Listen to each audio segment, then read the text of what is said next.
প্রথমে দেখে মনে হতে পারে চলছে সিটি কর্পোরেশনের অবৈধ বিল্ডিং উচ্ছেদ অভিযান।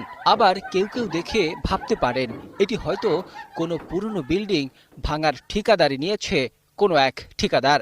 কিন্তু আসল ঘটনা হলো বিএনপি নেতাকে ৫০ লাখ টাকা চাঁদা না দেওয়ায় পুরো বাড়ি এভাবে গুড়িয়ে দেয়া হয়। তারা পার্টি করে, কিসের পার্টি করে? তারা বলছে বিএনপির পার্টি করে, তারা নেতা মানুষ।